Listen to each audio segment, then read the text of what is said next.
Tiene la palabra la diputada Stolbizer, que comparte el tiempo con la diputada Siciliani. Sin ninguna duda y coincidiendo con muchas de las cosas que se plantearon, la norma es un avance, pero que por supuesto es insuficiente. No sé si tanto es insuficiente la norma como son insuficientes todos los esfuerzos que nosotros podamos hacer para pensar que combatimos la corrupción solamente con una norma. Es evidente que son muchas más las cosas que nosotros como Congreso, la sociedad y la política en general tienen que hacer para que la lucha contra la corrupción dé efectivamente los resultados que decimos perseguir.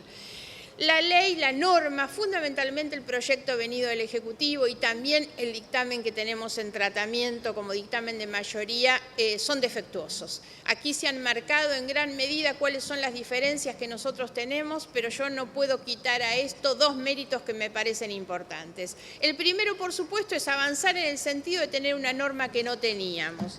El segundo es cumplir con una deuda que traemos de mucho tiempo, que es cumplir con los compromisos que la Argentina asumió cuando ratificó la Convención de Naciones Unidas contra la Corrupción y obviamente cuando nos comprometimos a la lucha vinculada con el soborno transnacional. Ahora, ¿cuál es el avance notable y el mérito que esta norma tiene? Es que va más allá de esos compromisos asumidos en el sentido de que la norma se aplica no solamente por el soborno de los argentinos en el extranjero, el de los extranjeros en la Argentina, sino que estamos incluyendo también el pago de sobornos por empresas dentro de nuestro país, empresas en la Argentina y empresas argentinas. Y esto es un avance, insisto, que va incluso más allá de los propios compromisos internacionales que la Argentina tiene. Nosotros estamos, esto no se le escapa a nadie, en la búsqueda del ingreso de la Argentina a la Organización de Comercio y Desarrollo Económico. Y esta norma busca, por supuesto, cumplir con esos estándares internacionales en materia de transparencia. Sin embargo, me animo a decir que lo más importante no es que nosotros incorporemos modelos que importamos de algún otro lugar o que intentemos cumplir con un organismo internacional, sino que el gran valor es todas las reformas que esto nos va a implicar a nosotros para mejorar nuestros propios estándares internos, y yo creo que esto es un avance en ese sentido también. Quiero aclarar entonces que la norma es un avance, pero no es de ninguna manera el final de un camino, sino al contrario, y que nuestro debate nos debería llevar al compromiso de realmente poder avanzar en algunas de esas cuestiones que realmente nos faltan. Hubiéramos preferido otro tipo de norma, claro que sí, por los déficits que esta norma tiene y porque nos parece que la norma no cubre absolutamente las necesidades que un país como la Argentina, con una corrupción sistémica tan realmente instalada, nosotros estamos necesitando. Quiero en esto referir otra cuestión. Nosotros hacemos un gran problema de la corrupción y la corrupción no es el problema más grave que tenemos. El problema más grave es la impunidad de los corruptos. A veces existe esa tentación a la generalización de que como todos roban, entonces se disculpa a algunos por sobre otros. Esto cae, esa generalización, en una doble injusticia. La primera es que no todos somos corruptos dentro de la política en la Argentina. La segunda es que cuando se pone a todo el mundo dentro de la misma manada, se termina disimulando a los verdaderos corruptos. La otra cuestión vinculada con la impunidad, y por eso creo que estas normas son insuficientes si nosotros no producimos las reformas que tenemos que producir tanto en la norma procesal como en el funcionamiento de la justicia, es que a veces también se dice la corrupción es un mal de todas las sociedades y de todos los países. También, pero eso es cierto que en este momento estamos viendo de qué manera en otros países se avanza seriamente con la investigación de la corrupción y entonces la garantía principal es la no impunidad de los delitos de estas características. Y por lo tanto la norma debería tener una complementariedad de voluntades en el sentido de poder cubrir esta situación. El gobierno viene, como se planteaba recién, el diputado Brugge creo que lo mencionó, a plasmar la ruptura definitiva con aquel viejo principio tradicional de que las sociedades o las personas jurídicas no cometen delito por falta de voluntad o por falta de acción, porque efectivamente lo que estamos haciendo es imponiendo una sanción y una responsabilidad penal a las personas jurídicas. Eso es sin ninguna duda el gran avance. Sí quiero decir que nosotros teníamos ya en nuestra normativa algunos antecedentes que habían establecido sanciones a las personas jurídicas. La ley de monopolios, el régimen penal cambiario, la ley de abastecimiento, defensa de la competencia, residuos peligrosos, código aduanero, lavado de activos incluso, delitos bursátiles, todas normas que estaban realmente dispersas, y esa es la razón por la cual la primera queja que yo hago frente a la norma es que la norma debió haber contemplado la incorporación de todos estos delitos dentro del Código Penal para que realmente pudiéramos mantener la coherencia y la sistematicidad y la proporcionalidad que por supuesto tienen que tener los delitos, y que con las normas cada vez más separadas y dispersas vamos perdiendo. Tenemos además los anteproyectos que fueron los que se elaboraron en el 2006 y en el 2014. El 2014 fue realmente notable porque ahí sí se habían incorporado de manera clara, primero que nada, una norma que establecía las sanciones a las personas jurídicas y disponía que las personas jurídicas privadas son responsables en los casos que la ley expresamente prevea por los delitos cometidos por sus órganos o representantes que actuaren en beneficio o interés de ellas. Recuerdo que este proyecto de Código Penal se encuentra cajoneado en algún lugar y yo siento que es necesario en algún momento que realmente dediquemos nuestro trabajo a tener definitivamente una norma a la ley de fondo. También es cierto que seguimos rigiéndonos por un código de 1920 y que hablar hoy de las personas jurídicas no es hablar de las sociedades de aquel tiempo, y hoy las sociedades realmente se encuentran muchas veces involucradas en la comisión de estos delitos con terribles perjuicios, por lo tanto es importantísimo este avance.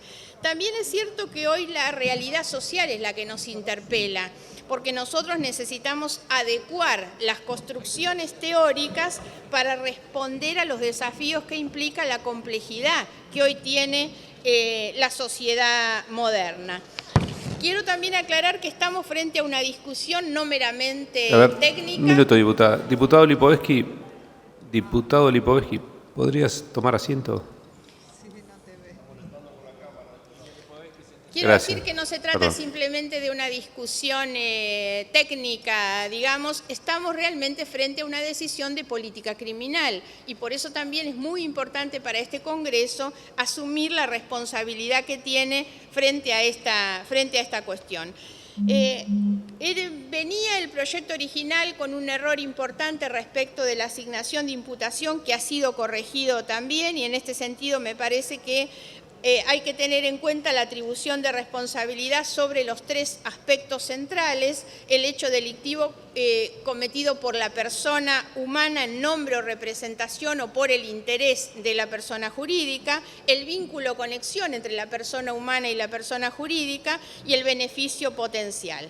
Ahora, creo que acá es importante, primero, por un lado, resaltar como aspecto positivo el resultado del trabajo legislativo que se hizo aquí en la Cámara justamente y que eliminó y sacó del medio esa cláusula tan clara de impunidad que tenía en su redacción original, puesto que la atribución de responsabilidad a la persona jurídica estaba supeditada o no a que fuera consecuencia de un control inadecuado, una supervisión inadecuada respecto del programa de integridad. Me parece que eso es una gran ventaja, haber sacado esto de por medio.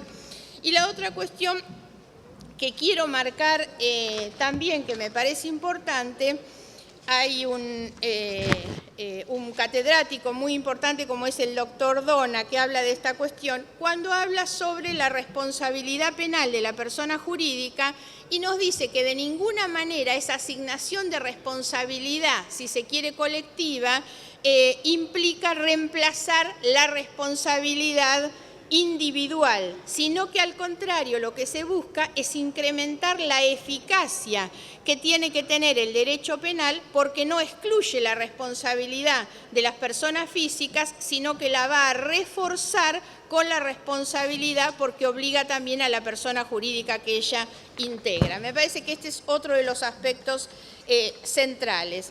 Nosotros tenemos en esto una observación que hemos llegado respecto a cuáles son los delitos realmente incorporados, y en ese sentido nos parece que sería necesario tomar el ejemplo del anteproyecto del 2014, que incluyó toda clase de delitos que pueden ser atribuibles a las personas jurídicas, delitos ambientales, siniestros, explotación, económicos por sobre todas las cosas, y por lo tanto nos gustaría volver a esa redacción. Finalmente, lo que quiero es plantear que no es suficiente leyes a la legislación de fondo, que son importantes, que son avances. Necesitamos, sobre todas las cosas, modificaciones a los procedimientos. Si nosotros seguimos teniendo en cabeza de las personas investigadas por corrupción una cantidad de artilugios que no son otra cosa que la posibilidad de obstrucción de las investigaciones y la dilación de las investigaciones, la verdad es que tantas veces nos pasa que se habla tanto de las penas y las penas no se le aplican a nadie en este país. Por lo tanto, si hay algo que es importante es modificar eso. Tener un control mucho más exhaustivo sobre la función de la justicia. Y por supuesto hay algunas cuestiones vinculadas con la construcción de una nueva cultura social por sobre todas las cosas y la educación sobre la que también tenemos que trabajar.